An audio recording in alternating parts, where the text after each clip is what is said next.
Salutare, oameni buni și bine ați venit la un nou video. Astăzi vreau să facem unboxing la Kendama Chrome. Ok, haideți să desfacem.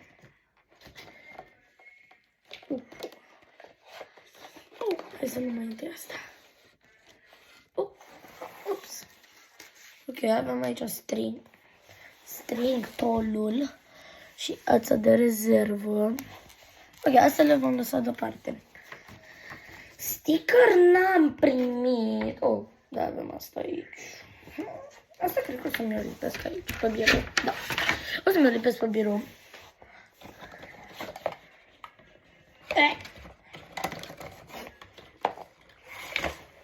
Ok, am scos Kendama. Nu, uitați-vă. Asta este Kendama Chrome. Are, cred că, sticky. Așa am selectat-o. E sticky. Da, e sticky. Ok, hai să dăm și câteva tricuri cu ea. Acum, dacă... Stai să vedem mai întâi cum... Dacă este apa lunar.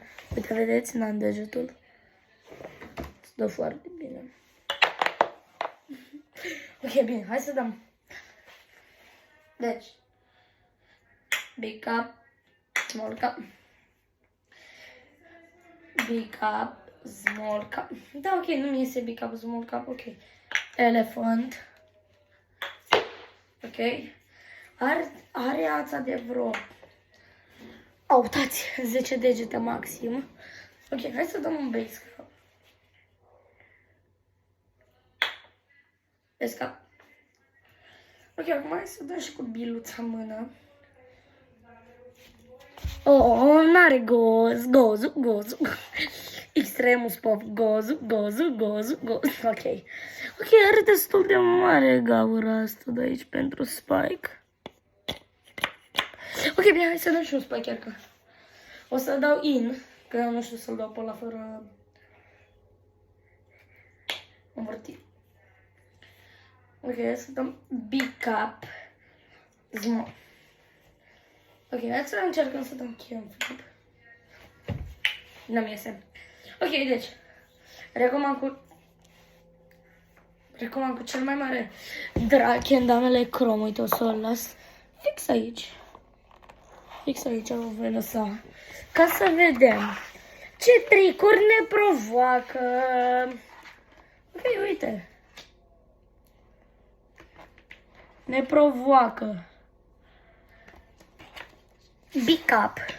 Hai să-l dăm. Big cup, simplu. Candlestick, adică este base cup, doar că trebuie să țineți de Spike. E simplu pentru mine. Oh, mi-a ieșit! Spike! Fără învârtit, îl vrea, ok. Hai să vedem, sper să-mi iasă.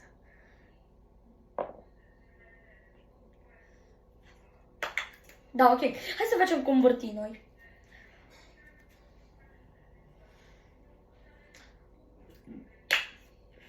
Da, ok. Moshi came, adică să ținem Kendama așa și să fim în big cup. Oh, mi-e și fără să vreau. Hai să mai încercăm o dată Spike-ul. Deci. Da, uitați. Bam. Oh, mi-a ieșit. Deci recomand cu cel mai mare drag Kendamele Chrome. Plus că îți dă și ață de rezervă. Ne avem fixați. Azi.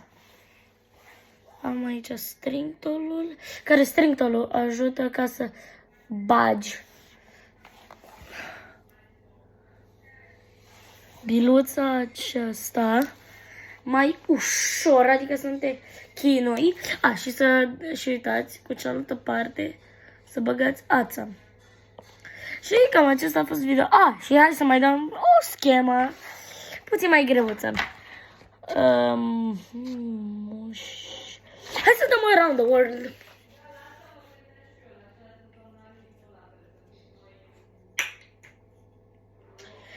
Bam. Bam. Ai. Ok. O să dăm până ne iese. Una. Două. Da, ok. Hai să mai dăm Around the World și să dăm Spike-uri. Da, ok, nu mai dăm nimic. Da, eu tot încerc scheme, nu sunt chiar atât de pro cum sunt unii. Da, sunt cel unul dintre cei mai mari fani al lui X Remus, care e partener la Chrome. Și haideți să vedem această ață și are, uitați, biluțe și strimplă. În primul rând, vă mai ajută și să le băgați aici. Și cam acesta a fost videoclipul, pa, pa!